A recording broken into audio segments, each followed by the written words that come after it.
weather, albeit with chill in the air and those slippery surfaces to watch out for. Northern Ireland, sunshine first thing, likewise for the west and south of Scotland, but we've still got some rain and some hill snow across the north and northeast of Scotland. Gusty winds here, lighter winds elsewhere, although it will turn blustery once again into Northern Ireland, West Wales and the southwest by the afternoon, with further heavy showers in places, particularly Northern Ireland and Cornwall.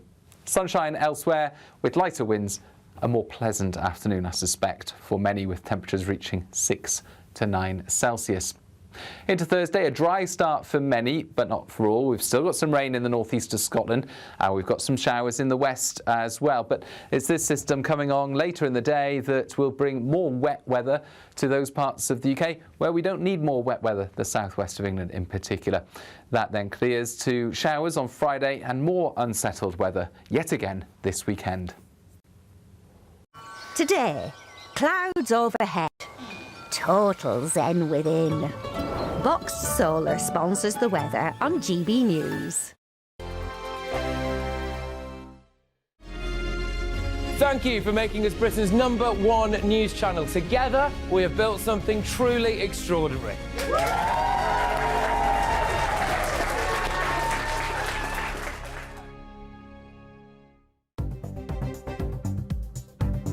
Good evening, this is the latest AI travel news from GBNews.com. Northbound restrictions on the M90 remain in place between junctions 5 and 6 due to a road traffic incident.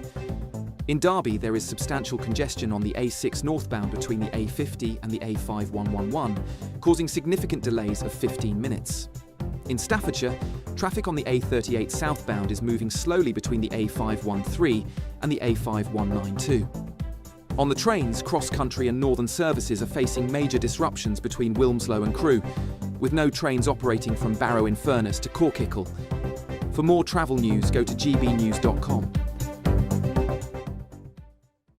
It's the final week to see how you could become our biggest cash prize winner to date, as there's a simply stunning £85,000 in tax-free cash to be won. Go on that dream holiday, buy that brand new car, or just relax in the knowledge that the rest of the year could be on us. But you have to hurry, as lines close on Friday the 30th of January. For another chance to win £85,000 cash, text cash to 63225. One entry costs £2.50 plus one standard network rate message, or text bonus to 63225. 5 entries cost £5 plus one standard network rate message. Go to gbnews.com/win. Entries start at £2.50. Call 0903 686 3232. Calls cost £2.50 plus your network access charge, or post your name and number to GB18 PO Box 8690 Derby DE1 9TT. UK only. Entrance must be 18 or over. Lines close at 4 p.m. on the 30th of January. Please check the closing time if listening or watching on demand. Good luck.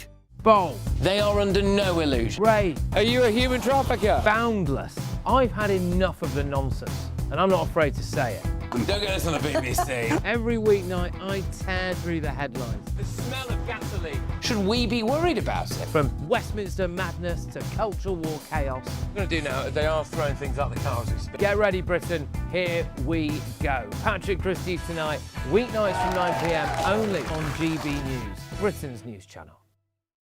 Hi, I'm Michelle Dewberry, and my show is your opportunity to cut through all the noise and dive in headfirst to some robust debates. Ideas clash. Situation, isn't it? Because the failure is... You're deliberately avoiding my point. Nothing's held back. And if you think this is the end of it, wait for more. And we do not shy away from the difficult stuff. Sometimes I want to shake people and say, if only you understood. So join me on Jubes and Co weeknights at 6 p.m, only on GB News, Britain's news channel. All too often, people will be sitting at home watching a press conference live, and they'll hear loads of questions being asked, and they'll be thinking, that's not my question, that's not my concern. We don't care whose feathers we ruffle. We ask the questions that you want answering. You're all standing on the street protesting and want to have an open discussion. My name is Patrick Christie's. I do a show for GB News in the UK. Is it possible to talk to you quickly? Journalism in this country has been a cosy world full of groupthink until now. Well, this is the best view ever of Whitehall, looking out across all the tractor drivers of England who've come together to make their point. Hello, so as you can see, I'm here in Westminster as the protest begins. Yes, I'm very much in the thick of it. Look, we're challenging narratives here at GBNews, and that's what sets us apart.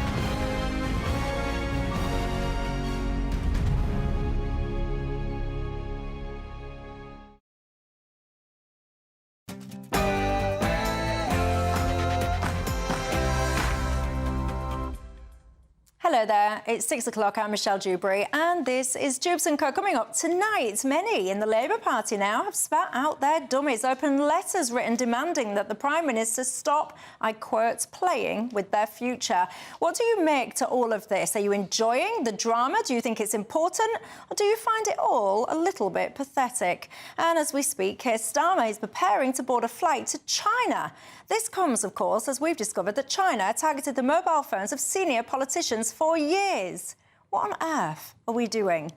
And today is Holocaust Memorial Day, where we, of course, remember the horrors inflicted.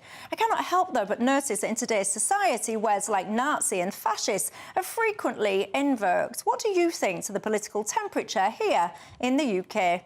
And a new report out today shows that the number of people living in, I quote, very deep poverty in the UK is at the highest level in more than 30 years. Let's take a look at that.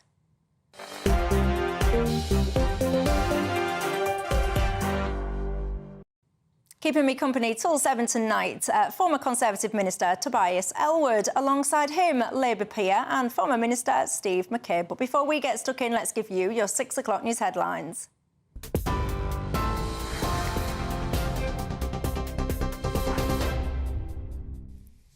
Michelle, thank you, and good evening to you. Just after 6 o'clock, the top story tonight. Storm Chandra is tearing across the UK, flooding roads, cutting power and shutting schools. Just days after Storm Ingrid, fire crews in Devon and Somerset have already rescued people from more than 25 vehicles trapped in floodwater, with rivers bursting their banks on already soaked ground. The Environment Agency has issued severe flood warnings, danger to life, including in Dorset, while dozens more alerts remain in force nationwide. Meanwhile, Met Office warnings stay in place for strong winds, heavy rain and snow, with blizzard-like conditions in the north, flights and ferries cancelled, and also ice hazards expected. In other news, the Chancellor is defending a targeted tax break for pubs after a backlash from the wider hospitality industry.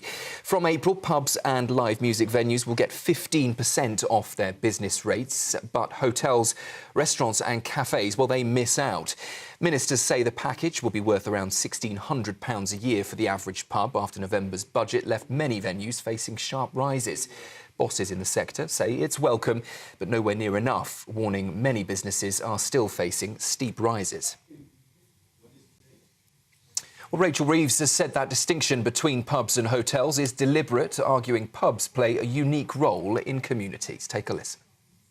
We've committed to publish a high street strategy and to look at the methodology for hotels as well. So we do understand some of those specific concerns. Pubs are different. They are a huge community asset. 7,000 pubs closed under the last Conservative government, and we've got to do more to protect our pubs. Politics tonight, and Andy Burnham is pushing back against new claims that he knew Labour would block him from standing in the Gorton and Denton by-election. The Greater Manchester Mayor says it's simply untrue that party figures warned him he'd be barred. It comes as around 50 Labour MPs are reported to have backed a letter urging the party to rethink, warning it looks like a stitch-up. We'll hear comments from Andy Burnham later this hour.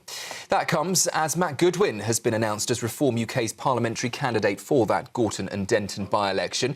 It's likely to take place on Thursday, the 26th of February. The by-election was triggered after the resignation of Andrew Gwynn. Candidates for other parties have not yet been announced. Labour, the Greens, the Conservatives, the Lib Dems and the Workers' Party are all set to announce their candidates in the coming days and weeks, and we will, of course, bring those announcements to you. Rwanda is taking the UK to court, demanding money it says it's owed after Britain scrapped the controversial migrants deal. The government in Rwanda has launched legal action at the Permanent Court of Arbitration, arguing the UK broke financial commitments made under the asylum partnership. That deal, signed under previous Conservative governments, was ditched by Sir Keir Starmer after Labour took power, with ministers saying future payments worth more than £200 million would not be paid. Downing Street, though, says it will robustly defend the case, calling the scheme a complete disaster that already cost taxpayers £700 million and sent just 4 people to Rwanda. Rwanda, though, says it is owed the money and wants a legal ruling to settle the dispute. One of the world's biggest pornography websites is pulling up the shutters for UK users. From the 2nd of February, Pornhub will block access for anyone without an existing account, blaming tougher age verification rules under the UK's Online Safety Act. The company's owner, ALO, says traffic has collapsed by more than 70%, arguing the law has failed to stop children from accessing explicit content, but leaving irresponsible sites untouched. The regulator Ofcom disagrees, saying the checks are doing exactly what they're meant to do. It means from next month, new UK visitors to the Pornhub website will be hit by a wall, the site says, not explicit content. And the BAFTA's race is officially on, and one battle after another is out in front. You know what freedom is? What? No fear. Go!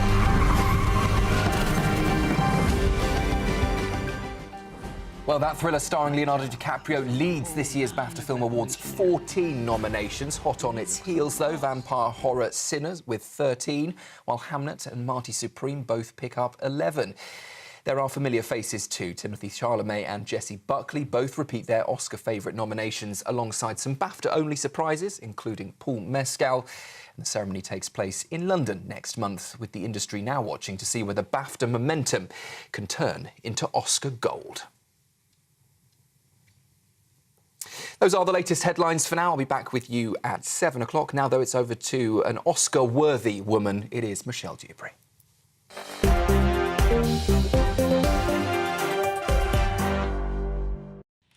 Oh, that was nice, wasn't it? Who's put something in his tea? I liked that. Thank you very much, Sam. Hello, good evening to each and every single one of you. How are you doing tonight? My name's Michelle Dewberry. Of course, this is Jubes and Co, keeping you company until 7 o'clock. I do hope that you're all safe and well, by the way. Some of these scenes that I've been seeing when it comes to flooding and all the rest of it is not very nice. So I do hope you're all safe and well. Alongside me, first time with me on this show tonight, the former Conservative Minister, Tobias Ellwood, alongside him, Labour peer and former Minister Steve McCabe. Good evening, gents. You're both very welcome tonight.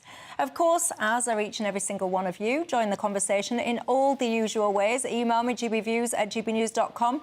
Go to the website, gbnews.com/yoursay. Of course, you can tweet or you can X me. So much, ladies and gents, that we need to discuss together tonight. I need to talk to you about poverty. I want to talk to you about the Labour Party. Also, Holocaust Memorial Day today. What do you think overall about the political temperature in this country? So many people calling each other Nazis, fascists and all the rest of it. Where do you stand on that?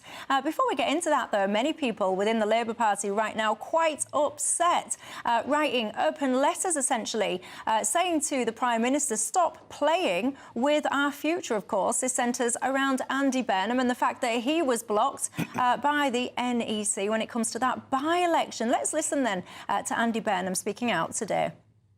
It is simply untrue to say that I was told that I would be blocked.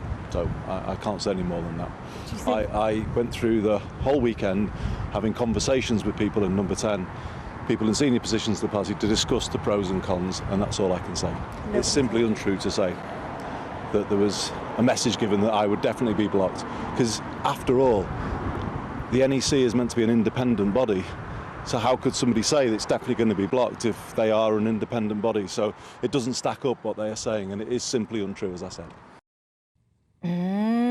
So what is going on then, ladies and gents? What do you make to it all? Who do you believe in this? Steve McCabe, your thoughts? Well, I think this is Labour shooting itself in the foot spectacularly. I thought tonight you'd be talking to me about the latest burnt-out Conservative recruit to reform, but here we are, Labour stealing the headlines. I think that was not last night, my love. Don't you watch Jubes and Co on a daily basis? Also, you were looking at me when you said that, and I thought that's not going to happen. Yeah, I wouldn't dream of doing that to us. Look, I think it's just a mess. No government would want to have a by-election at this stage. How on earth someone who's halfway through his tenure as the Mayor of Manchester thinks it's a really good idea to give up that role, create a by-election there and stand in what is going to be a difficult by-election, I don't know. But I would say this. Someone with the experience of Andy Burnham must have been perfectly well aware that there were doubts about whether or not he should be put forward at that NEC meeting. He must have known that. If he didn't, God help the people who are advising him. And if he did, maybe he's quite happy with the outcome, because that way he can continue to play the role of the king across the water. The only problem is the government and the Labour Party will suffer. Talking about the Labour Party, of course, they've been making a few different announcements today, so you can tell me whether or not any of those announcements have pleased you, because, of course, you've had the partial U-turn there on the business rates when it comes to pubs. You've had those announcements about leasehold situations and about restricting that. Do any of those policy announcements then, I don't know, change your opinion on the Labour Party or not? But bringing it back to the Burnham situation, Tobias, your thoughts? Well, firstly, credit to Steve for putting his finger on there, to say, absolutely, this is a mess. It's an own goal for Labour. It's so large that you can't even come in and try and defend it or gloss over it. If the Prime Minister was not in trouble, then this wouldn't be a story. If Andy Burnham didn't have a desire to push the Prime Minister off his pedestal, this would not be a story. And that is where we are today. Because Labour is doing badly, they set the bar very high at the last general election and have been found wanting, then this is the place that we are today. So it shows what a difficulty the government is in, but also the party as well. And many people seem to be contradicting each other at the moment. They seem to be almost briefing against each other. I'm not suggesting that is a new thing in politics, not suggesting that at all. But the public are a little bit fed up of this now. And I'm astonished that the Labour Party don't seem to have learned from what happened with the Tory party, infighting, backstabbing, undermining, briefing again. It doesn't end well for the party involved. Well, Michelle, I've got to totally agree with you. I mean, I think it was Kemi Badenoch said the other day that, you know, the public were sick of the psychodrama. She was referring to what was happening in her backyard. But, you know, as I say, at a time when Labour could be rising above this, we've now got key players in the Labour Party doing their best to put us right at the centre of the same sort of mess. And the public won't thank us. Interesting. Many of you are getting in touch with me right now about that topic that I was just asking about, the political temperature in this country. It's really got you guys talking. Lindsay says, Michelle, yes, you're right, all of these words getting thrown around, but now the attitude towards those words, being called those things, has dampened down, she says. People call racist, fascist, Nazi. They've done it for years and years. Now, you say, I really don't care. You say it a bit more fruity than that, Lindsay, but I'm on Tea Time TV, so I'll leave it to your imagination. You're saying you don't really care what people think about you, what language is used. But this is a serious day today, of course, Holocaust Memorial Day. Many people were indeed slayed by, tortured, of course, by actual Nazis. So when you are called a Nazi just for having an opinion that is disagreeable for other people, does that bother you or not? It's easy just to say no, it doesn't. But if it does, I want to hear from you as well. Also going on tonight, whilst we're sitting here having a nice polite debate, Keir Starmer is doing himself a favour, perhaps, a disaster, other people might think, by heading over to Beijing. What do you think about that? I'll see you in a second.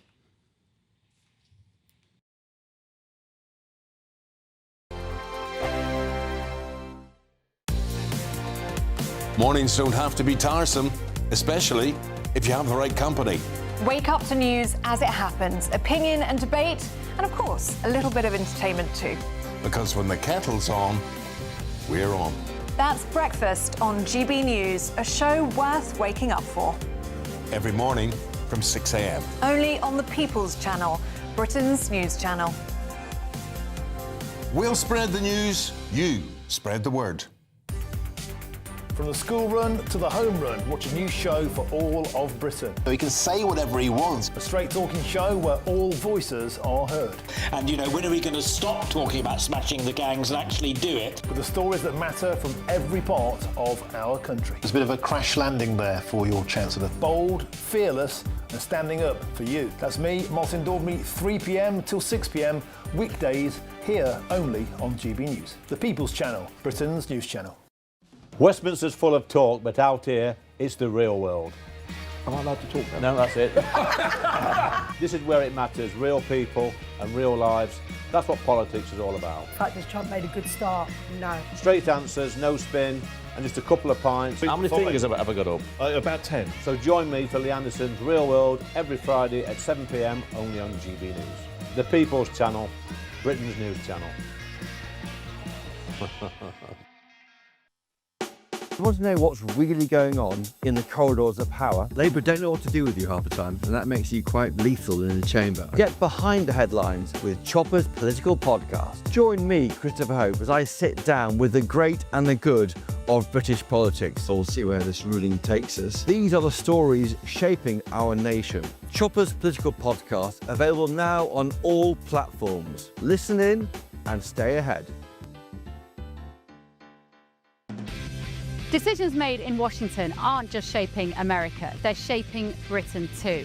From migration to global security, from crime to health. Whatever happens in the White House today will be felt in your town or city tomorrow. That's why The Late Show is live from Washington, D.C. Cutting through the politics to show you what it all means for Britain. The Late Show live every night at midnight. Only on GB News, Britain's news channel. Exciting news. Every Friday, my Patrick Christie's Tonight Show is going to have a twist to it. We're welcoming some special guests. You. That's right, on Fridays I'm going to be doing my show in front of a live studio audience because this show is about you and what you have to say. It's going to be the same big debates, same big topics, same big opinions. But every Friday night at 9 p.m, you are invited to come on down to Patrick Christie's Tonight to be a part of the action. Only on GB News, the People's Channel, Britain's news channel.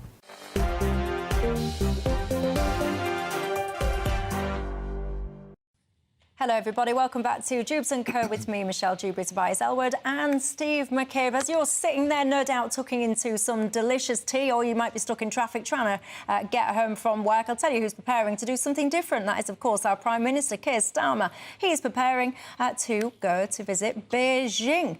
Now, this is the first Prime Minister that has visited Beijing for a very long time. It comes off the back of the super embassy being given the green light. It also comes off the back of this new information we've just found out that actually senior Chinese officials were hacking the phones, essentially, of senior Downing Street officials in this country for years. Have we got our approach with China right, Tobias? We have no choice, because you're absolutely right. The knee-jerk reaction is, what on earth are we doing with these people? Their treatment of the Uyghurs, what's happened with Hong Kong, their surveillance and so forth, the espionage, we should just cut them off. Unfortunately, we are now immersed, embedded in that relationship. 10% of our trade is with China. They're our third largest trading partner. The minerals, the rare earth minerals, they now have the processing monopoly over. We need them for our fast jets, for our mobile phones, for everything, for every aspect of our life. We are tied in with them for the moment. So us shouting from afar, as some people are doing, saying, let's just cut our relationship completely, it would backfire absolutely completely. It's partly our fault, dare I say, because we embraced them in 2001 in the World Trade Organization. They made promises that they were going to embrace the global order, that they were going to be a responsible global citizen, and we know that they've not done that. They've traded on their own terms. Flick it over to America now, and Americans themselves, Trump gets this too, that Americans feel that their place in the world is somewhat diminished. China has risen, and America has played by the rules, and what benefit is given them? They now well say, forget this, let's break the rules completely, let's play China's way as well. That's where we are, this juncture of our global order fragmenting. So going to China right now is important for our own economic benefit, but that doesn't prevent us taking the opportunity to highlight these issues, these concerns that we have. But let's place into context the reality of our relationship. Yeah, but the reality of our relationship is not accidental, is it? It's based on deliberate choices that have been made, in no small part by your party. When you look back now, do you think that actually things should have been done differently?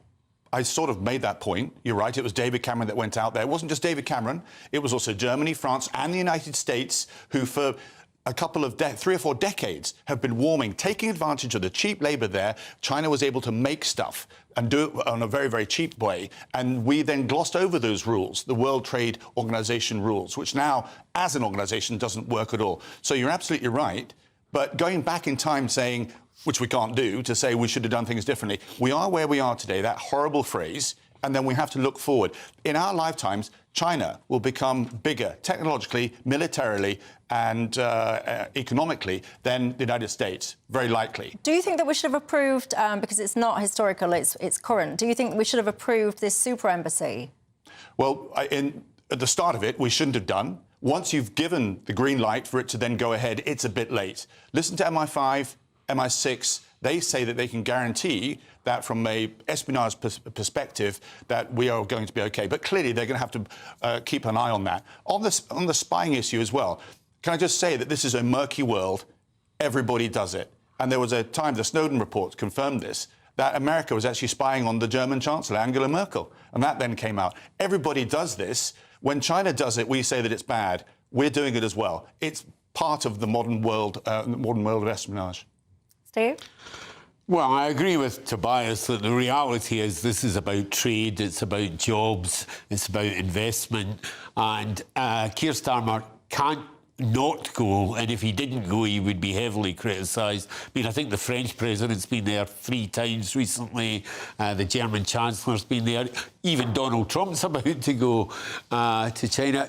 You can't ignore a power like China. The problem we've got is we've gone from the golden age that David Cameron promised us to the ice age. And now we've got to try and find something in the middle where you balance diplomacy, the issues you were talking about, Jimmy Lai, human rights, with our economic necessities. And that is a difficult thing to straddle, but that is the choice we're faced with. It could be done, but it requires us working with the Americans. The Americans are more involved, more entwined with China than we are. But when you add up the GDP of the G7, the EU and other like-minded nations, Australia and so forth, it's more than China. But we have to get together and say, these are the fresh rules, the new rules which international trade will operate from. Until we do so, China will completely take advantage of the fact that the World Trade Organization, the arbiters of international trade, doesn't function. And that's to China's benefit. Yeah, well, I absolutely agree. I mean, I believe that it's no accident that there are so many business interests going out with the Prime Minister on this visit. I believe the jobs, the economics, the trade, the investment is important. But I would treat the Chinese very cautiously with any agreements that we make with them, and particularly when it comes to things like research, we should be very careful about what access we allow them. And do you think Keir Starmer is the man for the job? I mean, there's some very cruel nicknames given to Keir Starmer at the moment in relation to some of this stuff. Do you have faith in him, that he's going to come away from this in a better position, perhaps, than we currently are, or not? Well, they're usually given to him by people who don't like him very much, but I would actually say that if you look at his efforts in the international sphere in the time that he's been Prime Minister, he has actually done quite well, and people have been, at times, surprised that he's pulled off some delicate negotiations and not come out of it that badly in a very turbulent world. Like what? I can't think of a government that has faced such a turbulent like time. What, then? What's your key example? Pardon? Like what? What's your key example of? Well, I think the initial negotiations with Donald Trump when we were facing the threat of tariffs were hugely successful. Unfortunately, the president does seem to change his mind from time to time, but I would say that was a success. I would say the India trade deal was very clearly a success. So, I mean, I think his record on this sort of thing is actually pretty good. Mitchell, you raise a really interesting point. You know, should it be Keir Starmer? It should be the Prime Minister. But are we attracting the level of competence in our parliamentarians, which is the gene pool from where we get our ministers and from where we then get our prime ministers. Where is the next Churchill in waiting? I'd advocate that your average reader, listener here, or viewer, would think twice about ever stepping forward to be in Parliament because of the grief that you get, because of the intrusion, because of the way that you're treated. We, the great and the good, do not want to step into that public life. The leaders that we absolutely need at this very difficult time when the world is becoming so challenging. See, that is a very good point, and this is one of the things that I'm going to explore with you in more detail after the break. I want to talk to you in a second about the political climate in this country. Of course, it's Holocaust Memorial Day. Many of you, I mean, one of you just got in touch with me today, Michael, saying, my father fought in World War II. I'd be very, very angry if someone referred to me as Nazi or fascist and all the rest of it. It would be a huge disrespect to my father, in whom I'm very proud. And he taught me to be very respectful and not to throw labels and names around when we disagree with people. Let's explore this after the break. Would you, to Tobias's point just then, would you ever consider putting your hat in the ring then to stand, I don't know, council, general election in this country? If not, why not? I'll see you in a sec.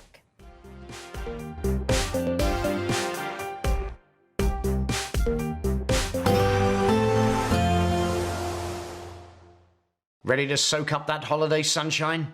Won't we need some cover? No worries, all sorted. All Clear Travel Insurance sponsors GBNews Travel Destinations Forecast.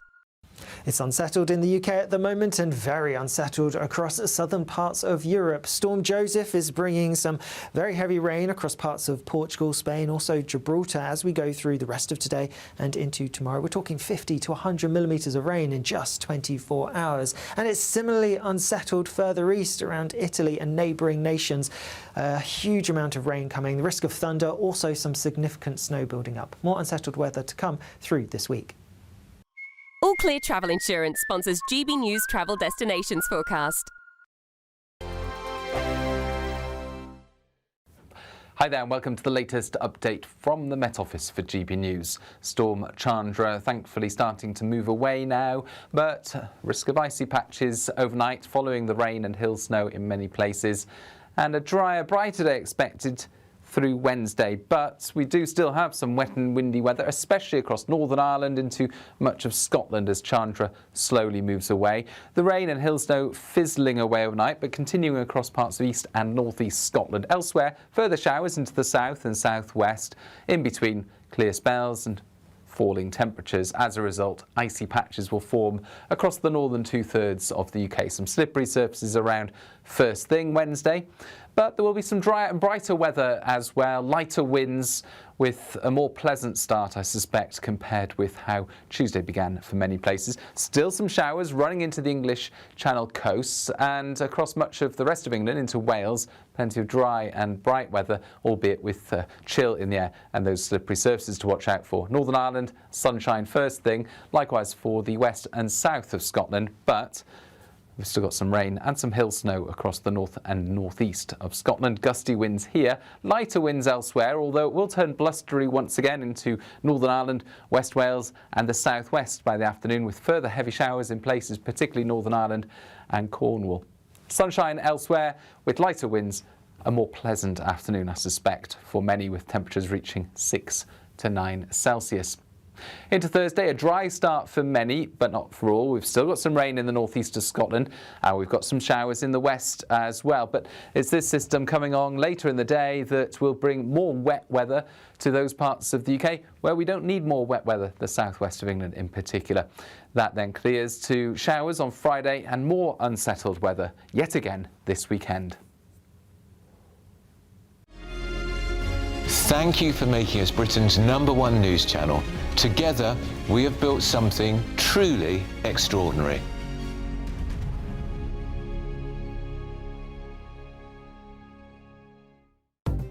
Good evening. This is the latest AI travel news from GBnews.com. On the A725 at Bellshill, northbound traffic is restricted after a road traffic collision.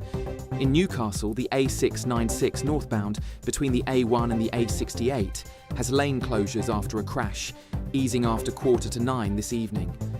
On the A34 northbound in Oxfordshire, Between the A420 and the A44, a collision has shut one lane, with delays of around an hour, improving after 8:15 tonight. And on the trains, cross-country and Northern report major disruption between Wilmslow and Crewe, with Northern cancelling services between Barrow-in-Furness and Corkicle. For more travel news, go to gbnews.com.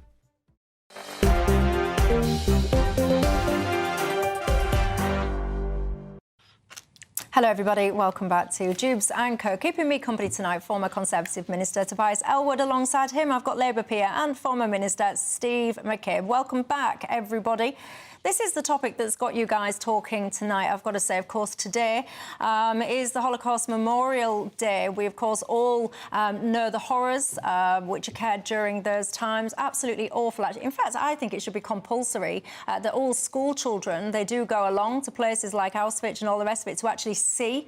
But once you go to yourself, I don't know if you've been or not, but once you're there, you feel it. You feel what happened. I mean, it just gives me goosebumps, actually, even just thinking about it now. The horrors that those people had inflicted among them, many families to this day, of course, deeply affected, still, and understandably so. And it kind of makes me stop and think when you go back to the genuine torture, genuine horrors of those times. Because, Tobias, you see, in today's political climate, I see it all the time. People still throwing around, in fact, I would argue it's getting worse, people still throwing around these labels, Nazis, fascists. You know, I saw someone the other day talking about the upcoming by-election saying it's Labour versus the fascists. We must mobilise. And it actually worries me because when you're telling people your political opponents are genuine Nazis, then people that are a bit, you know, whatever, easily led, shall we say, they're going to feel justified physically harming those individuals. Yeah. What do you think? I mean, just firstly on the Memorial Day, absolutely right that everybody should make a pilgrimage to Auschwitz, or certainly to a Holocaust museum, and then understand how the level that humanity can stoop to in its darkest days, and that should never ever be repeated. But sadly, it was repeated. You know, Rwanda is another example of that. What's happening in Sudan as well. But we should absolutely never forget. And so it's important to hear that people are then using this language. It's partly because I'm afraid these are individuals, probably by being anonymous, they want to make a mark. They want to absolutely to sensationalize and hurt. And it's very sad that they do so. We use language now in politics not to discuss policy, but to actually attack the person themselves, to belittle them. The best example of that is actually Putin, who called Zelensky, who's Jewish, he called him a Nazi. And that's for his own audience as well, but knowing also how it will rile up the Ukrainians and indeed the president himself. That's where we are today. And you touched on it's getting worse. I think the vehicle for that is social media, and there is some responsibility there to say, if you said these things in a pub and so forth, what would happen? There would be consequences, whether legal or illegal, people would react. The fact that you can do it on social media and then get away with it, that needs to be addressed. Steve? Well, I mean, in terms of the Holocaust, you're right about the experience of going to somewhere like Auschwitz. It's chilling. Of course, it is part of the school curriculum, the national curriculum, that youngsters in this country are educated about the Holocaust, and that's been a good thing since it was introduced. I think that, on the one hand, Tobias is right about the impact of social media and the way people say things they probably wouldn't say in the pub or in the street.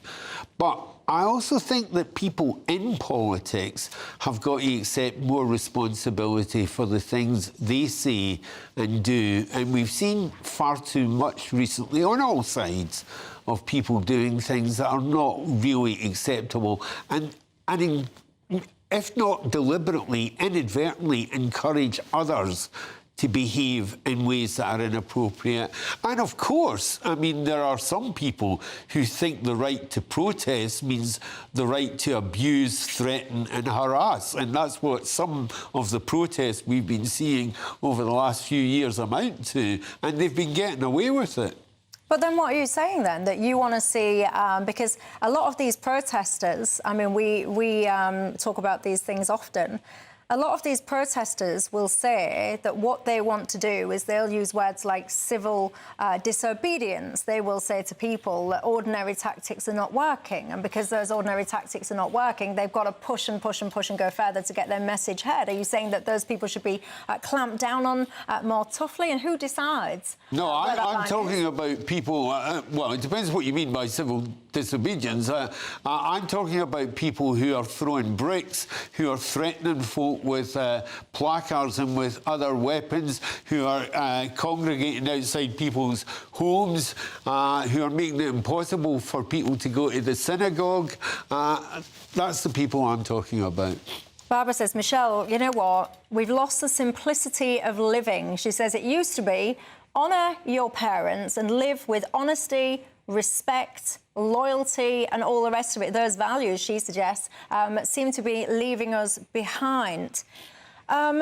See, I'm trying to work out where the responsibility for this comes from, because I feel, I mean, doing this job, I mean, don't put my name into social media if you're of a weak disposition, because some of the things that I get called on a daily basis, it's not very nice, and what those people actually mean is they just disagree with my politics or my opinions. And one of my viewers has just got in touch and said, Michelle, nobody should stand for politics unless you have a very, very, very thick skin. But even if you've got the thickest skin, when things are getting like they are now, you're going to just dissuade people from standing. No, I mean, absolutely right. But it is, I believe, it's the growth of social media, which has happened, pushed by the tech companies and so forth, using algorithms deliberately that sensationalise things, and then it moves on further. We know that that's the way. And perhaps the societal standards and values haven't kept up. Now, they're starting to push back. Good people are then saying, this isn't who we are, this isn't what Britain should do, we should be better than this. Unfortunately, and likewise with legislation, that's also behind as well. Facebook, where there's so much bullying takes place, I think came online in, what, 2000, 2001? It took about 20 years, 2 decades before we had an online harms bill. So legislation itself is not able to keep up with the speed that technology is emerging, absolutely, which allows these comments to be made and pushed to such a wide arena. I mean, even now, I've got people getting in touch with me now and saying that the Holocaust is just nonsense. See, I found that quite staggering that still people would still feel like that. But that's why it's important that it is taught in schools, because there is a danger as the last survivors begin to die out, there is a danger that people will, and using social media, push this idea that it was all a fabrication. There are people out there who would like folk to believe that, who would like to dismiss that idea. There are people in society who are dangerous, and it is really important that the truth is able to reach each new generation. Michelle, if I may say, some of those individuals, I suggest, are in a minority. And the fact that you're airing it and things like that, we're talking about it, we give them some form of kudos, some sort of credit. I would like to think that the majority of us absolutely recognise the horrors of the Holocaust, recognise that we should remember what happened, and we do so because we do not want that repeated. And these individual voices that that come out of these comments that you're now reading, they are absolutely in a minority. One of the problems is, when you look at the key issue that divides people in this country, it is, of course, the immigration debate. And what I would argue to you, Steve, is that when I think of people like Keir Starmer, when there was some protests previously, I think it was off the back of the Southport situation, he very, very quickly took to the podium and essentially declared people as far right.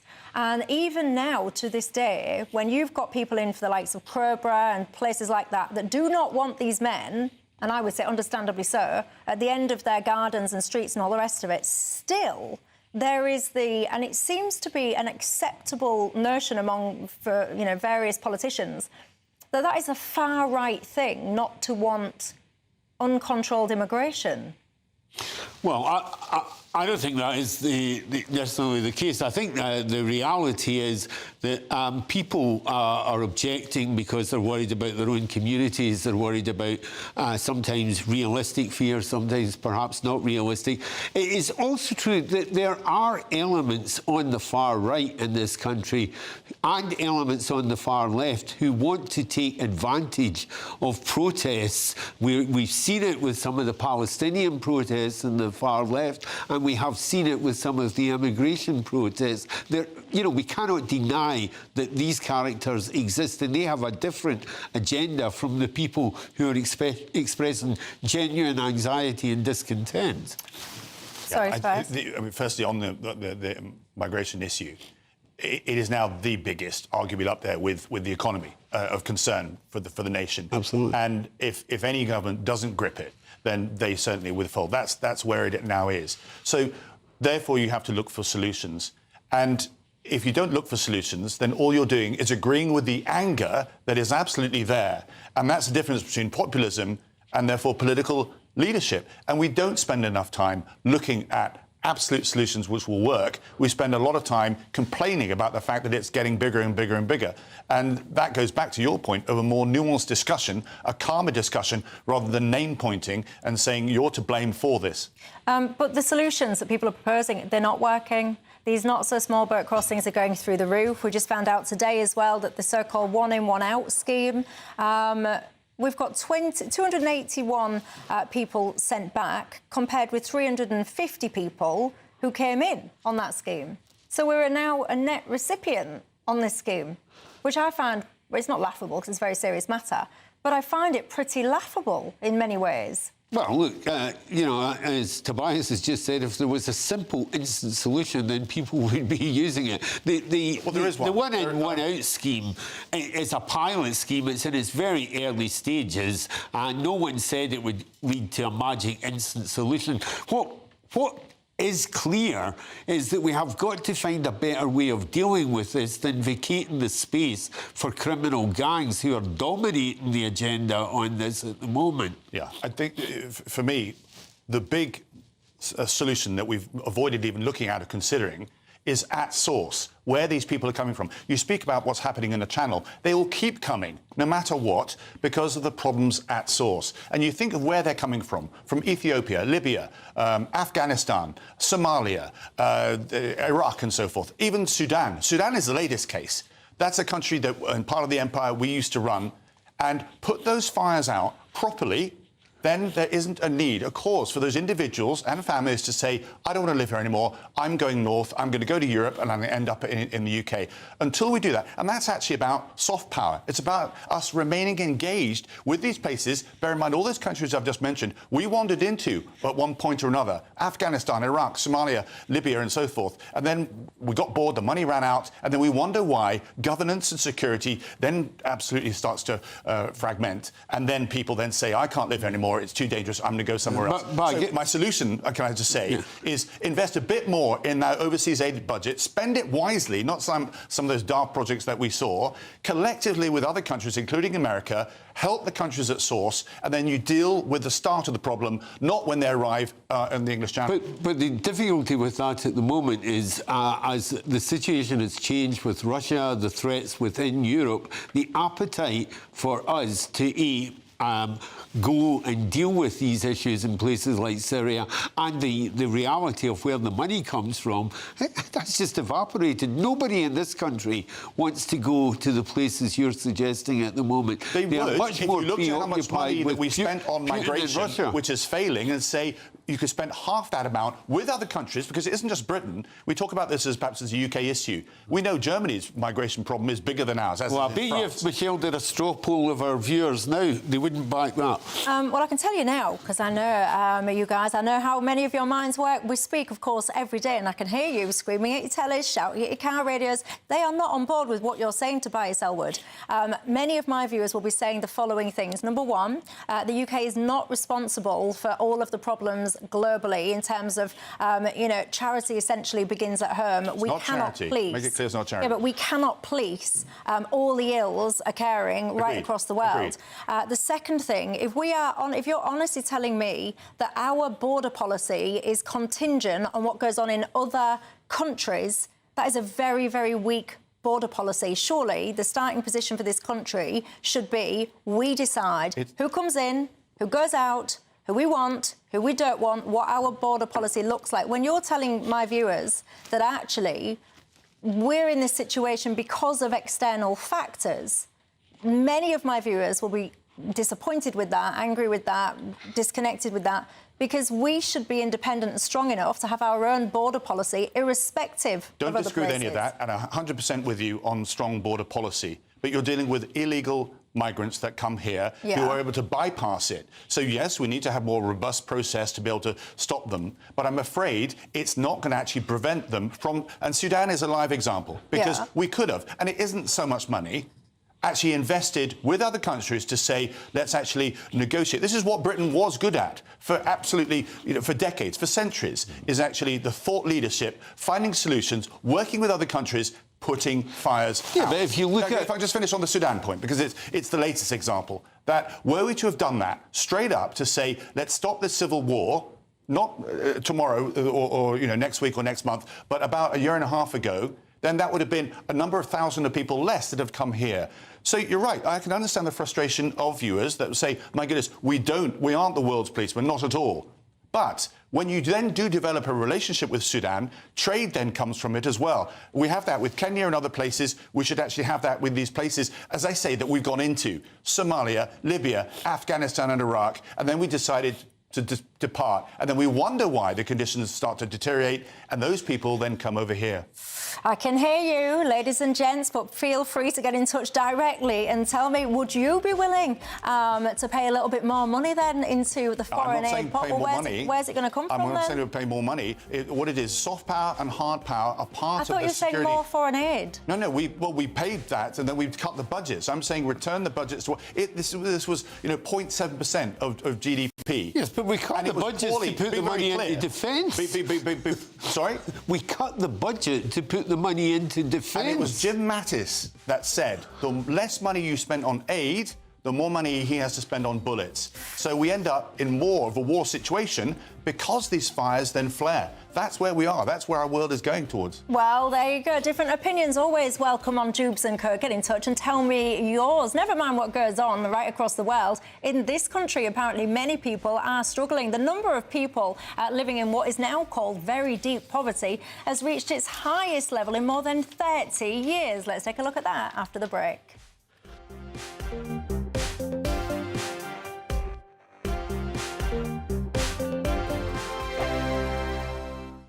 I'm Michelle Dewberry. This is Jubes and Co. with you. Hello everyone, Patrick Christie is here. GBNews, Britain's news channel.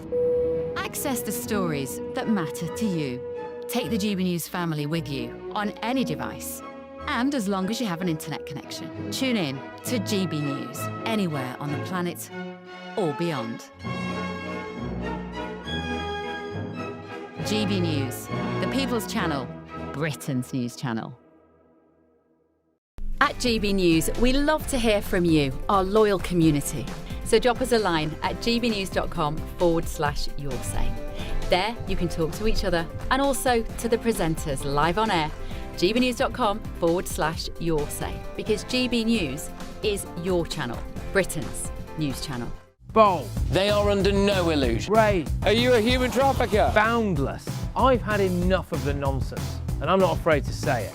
Don't get us on a BBC. Every weeknight, I tear through the headlines. The smell of gasoline. Should we be worried about it? From Westminster madness to cultural war chaos. What we're going to do now, they are throwing things out the car as we speak. Get ready, Britain. Here we go. Patrick Christie tonight, weeknights from 9 p.m, only on GB News, Britain's news channel. Join me, Nana Akwe, for an informative, interactive news programme with a difference. It's fun. No, he didn't say that, Dave. I'm so surprised. I think there's an element of truth to that. Join me from 3 p.m. every weekend, only on GB News, Britain's news channel. Mornings don't have to be tiresome, especially if you have the right company. Wake up to news as it happens, opinion and debate, and of course, a little bit of entertainment too. Because when the kettle's on, we're on. That's Breakfast on GB News, a show worth waking up for. Every morning from 6 a.m. Only on the People's Channel, Britain's news channel. We'll spread the news, you spread the word. Join me, Nana Akwe, for an informative, interactive news programme with a difference. It's fun. No, you didn't say that, Dave. I'm so surprised. I think there's an element of truth to that. Join me from 3 p.m. every weekend, only on GB News, Britain's news channel. Decisions made in Washington aren't just shaping America, they're shaping Britain too. From migration to global security, from crime to health. Whatever happens in the White House today will be felt in your town or city tomorrow.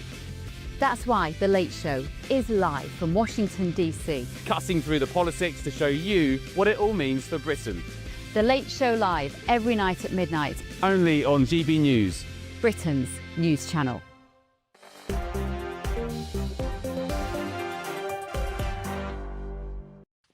Hello everybody, welcome back to Jubes and Co with me, Michelle Dewberry, Tobias Elwood and Steve McKibb. I've got to tell you, Tobias, unsurprisingly to me anyway, so many of my viewers have got in touch on that last segment. They're saying that your proposal about you manage immigration by controlling the problem at source, i.e. going in to fix the issues in different countries.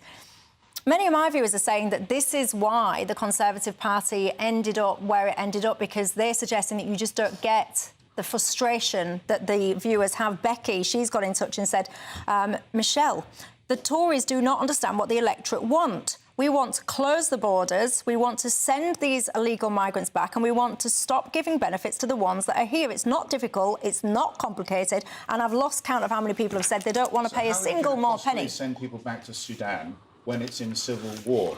Okay? Right. So it sort of makes my point for me. And if I may, it isn't the solution I'm putting forward to say abandon everything else. It's one of a number of points that need to be made as part of a collaborative effort to then deal with this. I began by saying this is the biggest issue, migration, arguably bigger than the economy. I understand it. I'm simply suggesting that, has it worked? What everybody else has been doing? We've got a problem with your microphone, I'm just hearing in my ear. One of the things that people will say, and I completely share this perspective, we have so many problems of our own in this country. Wouldn't it be a lovely position to be in, to be able to go wandering around the globe, fixing all of these problems? But today a report... disingenuous, if I may. Why is it? Because it's not wandering around the globe. It's because of comments like that I can understand why your readers will say, your listeners will actually say, absolutely, no, that's not what Britain should do. I'm not suggesting that at all. No. My viewers are not frustrated because of comments like mine, just to be clear. My viewers are frustrated because they are getting squeezed to within an inch of their life with taxation. Their living standards are in rapid decline. They look around, they feel like they're getting deprioritised in their own society, and all of these random men from God only knows where, with God only knows what intentions, are leapfrogging them in the queue.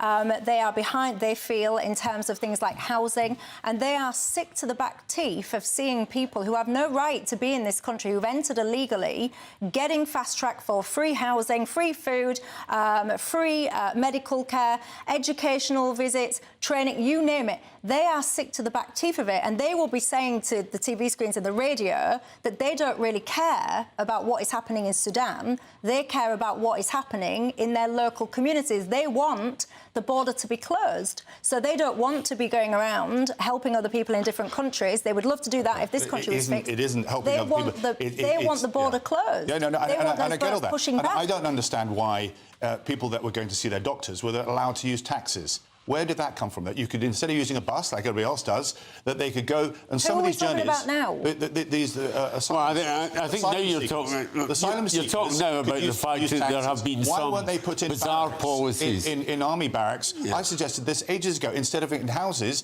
and then hotels in our communities. We made it so easy. But even when we put them in army barracks, people complain. I know this, but it was you guys that did this. This is what my viewers get so frustrated about. me. It wasn't my responsibility. No, but it I was did your say, party's as Defence and Minister, yours. that we have barracks that are empty. Why don't we put them in there? And for some reason, they said, no, that's not good enough. And I thought, if you make it so cushy and so nice and so attractive, you will send the message back home to say, come on, England's a soft But even these barracks, I mean, you look at the likes of Crowborough now, you know, we have people getting in touch on this channel all the time. People have been serving in different things. Even that boat, what was it called, Bibby Stockholm. I've had people get in touch with me that have been based on the Bibby Stockholm previously. They all get in touch and go, hold on a minute, Michelle, when we was based in these places, these camps, these boats, it was fine. Yeah. When you then start importing illegal migrants into these camps, apparently now these camps have to be injected with God knows how much money to bring them up to such a good level that apparently it was fine for the British citizens, it was fine for the servicemen and women,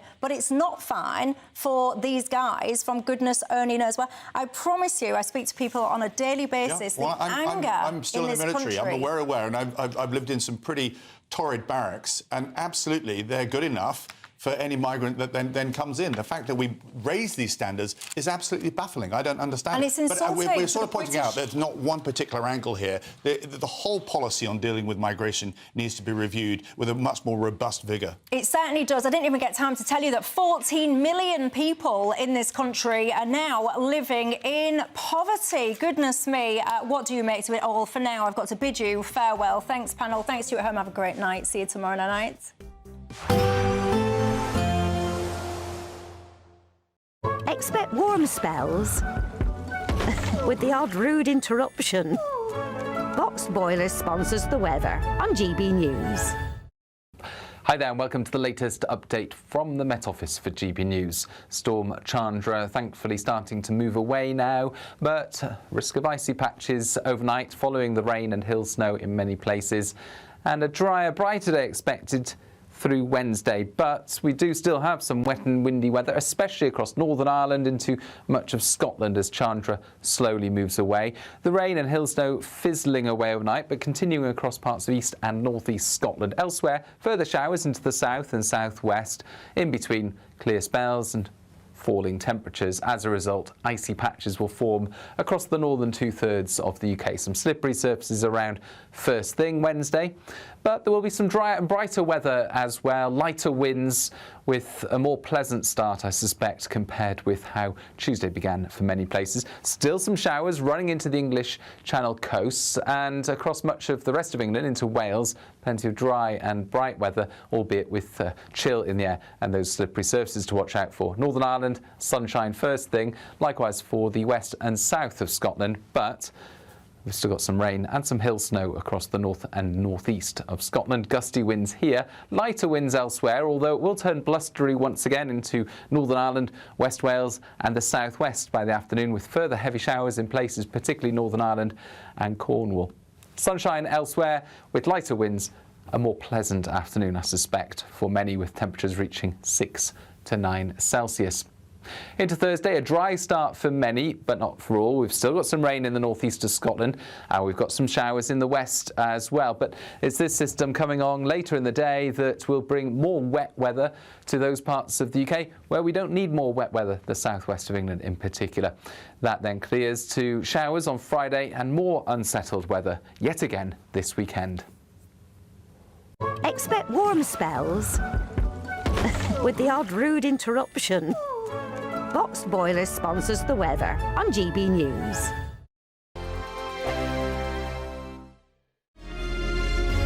Thank you, Britain, for